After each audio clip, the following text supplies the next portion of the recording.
नमस्कार. बारामती तालुक्यातील माळेगाव बुद्रुक नगरपंचायतीच्या पंचवार्षिक निवडणुकीकडे सर्वांचंच लक्ष लागून राहिलं आहे. त्यातली त्या नगरपंचायतीतील प्रभाग क्रमांक 11 कडे सर्वांचं लक्ष लागून राहिलं. हा प्रभाग कुठेतरी लक्षवेधी प्रभाग ठरत असल्याचं चित्र सध्या आपल्या प्रकर्षानं जाणवतंय. त्याचं कारणही तसंच आहे. या ठिकाणचे जे उमेदवार आहेत ते दी माळेगाव सहकारी साखर कारखान्याचे माजी चेअरमन आदरणीय रंजनकुमार तावरे यांचे पुतणे व माळेगाव ग्रामपंचायतीचे मावळते सरपंच जयदीप विलास तावरे हे या ठिकाणचे उमेदवार आहेत. त्यामुळं त्यांच्याकडे प्रामुख्याने सर्वांचं लक्ष लागून राहिलं आहे आणि त्यांचेच प्रतिस्पर्धी म्हणून या ठिकाणी सामाजिक कार्यकर्ते अविनाश भोसले यांनी शड्डू ठोकलेला आहे. मात्र या ठिकाणची जी परिस्थिती पाहायचं झालं तर खरं तर या ठिकाणी सामाजिक कार्यकर्ते अविनाश भोसले यांच्या नावाची चर्चा रंगताना दिसत होती.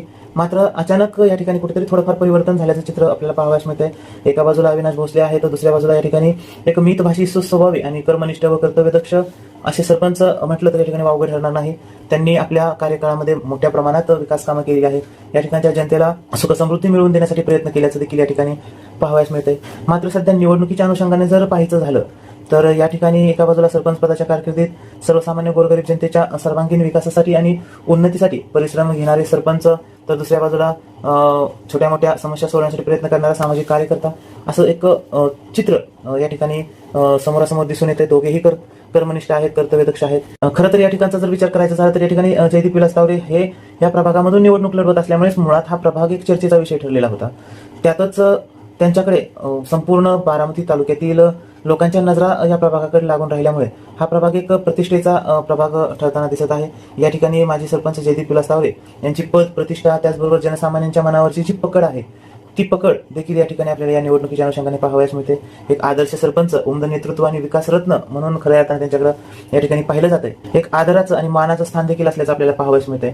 त्यातच या प्रभाग क्रमांक 11चा जर विचार करायचा झाला तर जयदीप विलास तावरे यांच्या ठाई जे या परिसरातील श्रीमंत लोक असतील, गरीब लोक असतील, हे सर्व त्यांच्या ठाई कुठेतरी एकवटत असल्याचं चित्र आपल्याला एकंदर या ठिकाणी पाहावयास मिळते. अविनाश भोसले यांनी टीका टिप्पणी करत या निवडणुकीमध्ये पुढे जाताना आपल्याला पाहावयास मिळत आहे. तर दुसऱ्या बाजूला जयदीप विलास तावरे अत्यंत शांत संयमानं या निवडणुकीला या ठिकाणी सामोरे जात आहेत. जयदीप विलास तावरे यांच्यावरती मोठ्या प्रमाणात टीका टिप्पणी देखील करण्यात आली, टोकाचे आरोप देखील या ठिकाणी करण्यात आले होते. मात्र त्याला आता पण कुठलंही उत्तर न देता अत्यंत शांतपणे, संयमानं त्यांनी या निवडणुकीला जाण्याचा निर्धार केल्याचं आपल्याला या ठिकाणी पाहावयास मिळतंय. सर्वात महत्त्वाचं म्हणजे जी त्यांची क्रेज सरपंच पदाच्या कारकिर्दीमध्ये होती तीच क्रेज आज देखील त्यांच्या या निवडणुकीच्या अनुषंगाने या परिसरामध्ये आपल्याला पाहावयास मिळते. त्यामुळे हा जो प्रभाग आहे, प्रभाग क्रमांक 11, हा पुन्हा एकदा चांगलाच चर्चेत आलेला आहे. माळेगाव सहकारी साखर कारखान्याचे चेअरमन रंजनकुमार तावरे यांचा दूरदर्शीपणा देखील या प्रभागामध्ये कुठेतरी आपल्याला पाहावयास मिळतोय. मात्र निवडणुकीमध्ये सर्व जरदाच्या बाबी असतात, त्यामुळे नेमकं मतदार राजाच्या मनात चाललंय काय हे कोणी सांगू शकत नाही. मात्र हे सर्व जे आहे ते पाहण्यासाठी आपल्याला थोडी वाट पाहावी लागणार आहे.